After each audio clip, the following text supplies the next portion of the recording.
আমি লৈছোঁ 2 kilo chicken.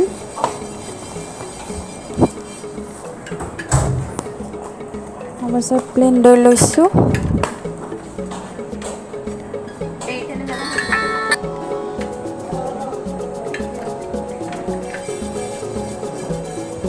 দি পেলাই এতিয়া আমি হাত দুখন দি সানি ল'ম।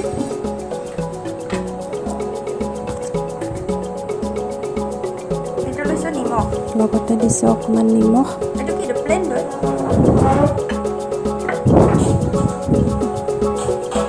এতিয়া আমি ভালদৰে সানি লৈছোঁ।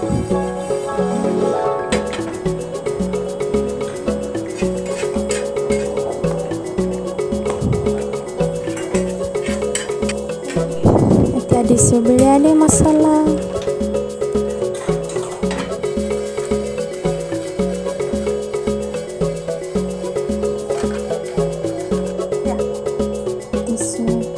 দালচেনি, লং, ইলাচি, ব্লেক পেপাৰ এইবিলাক আমি গুড়া কৰি থৈ দিছিলোঁ।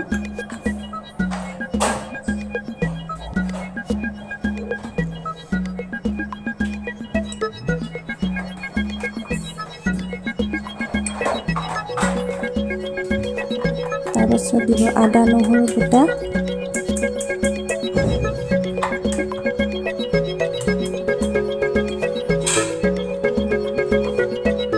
আমি ভালদৰে সানি লৈছোঁ।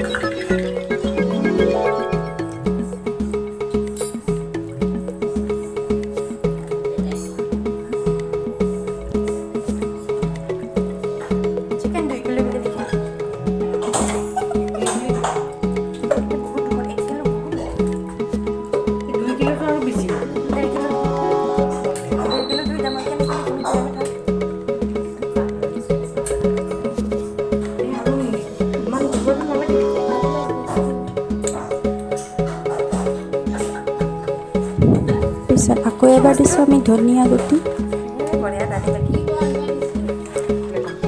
আকৌ এবাৰ ভালদৰে সানি লৈছোঁ।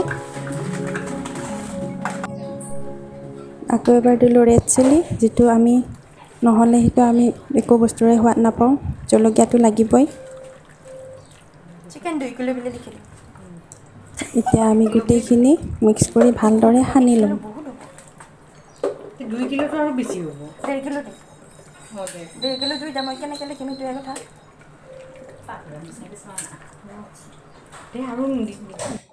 এতিয়া আমাৰ সানা হৈ গ'ল। তাৰপাছত 2 ঘণ্টাৰ পিছত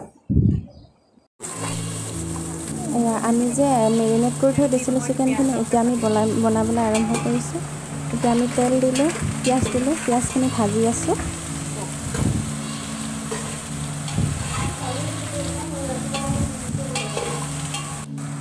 এয়া ভাজোঁতে ভাজোঁতে ৰঙা হৈ গ'ল।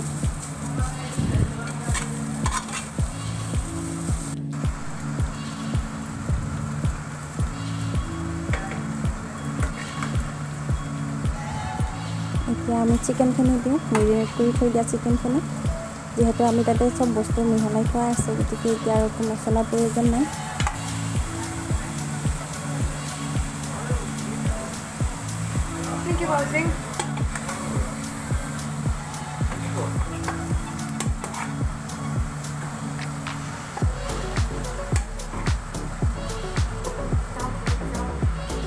এতিয়া ঢাকনি মাৰি দিওঁ। এতিয়া আকৌ ঢাকনিখন গুচাই চালোঁ। এতিয়া আকৌ আমি যিহেতু চিকেনখিনি হ'বলৈ গৈ আছে, গতিকে এতিয়া পানী ওলাই আছে। এনেদৰে লাৰি আছোঁ। এতিয়া বিৰিয়ানীখিনি পানী ওলাই গ'ল।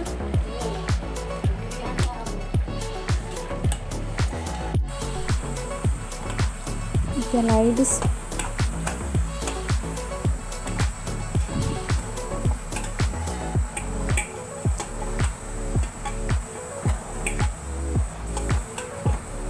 এয়া চোৱা, আমাৰ চিকেন হৈ গ'ল।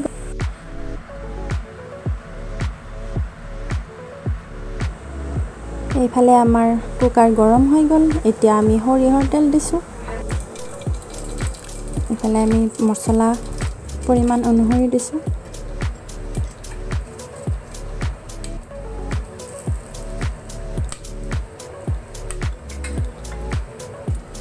এতিয়া ভাজি আছোঁ। এতিয়া আমাৰ ভাজা হৈ গ'ল। এতিয়া আমি বাচমতি চাউলখিনি দিছোঁ। এতিয়া লাৰি আছোঁ।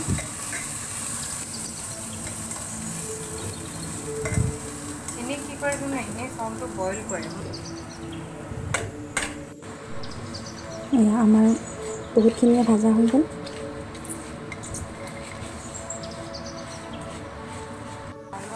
এনেকৈ এতিয়া ৰঙা হৈ গৈ আছে।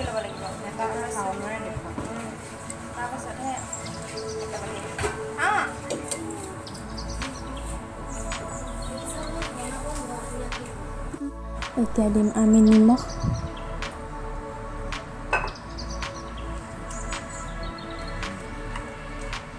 যিহেতু আমি ঘি ভাল নাপাওঁ সেইকাৰণে আমি ঘি ব্যৱহাৰ কৰা নাই। এয়া চোৱা ৰঙা হৈ গ'ল এতিয়া।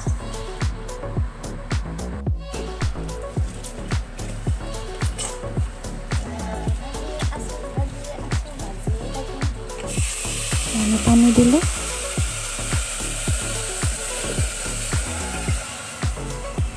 যিহেতু ভাজি থাকোঁতে আমাৰ চাউলখিনি আধা সিজা হৈ গৈছে, গতিকে ইমান পানী নিদিলেও হ'ব।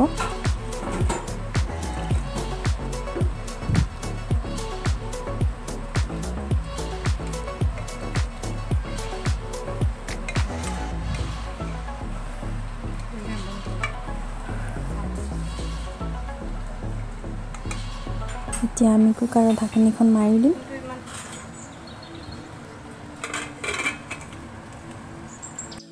এতিয়া আমাৰ ৰেডি হৈ গ'ল ৰাইচ।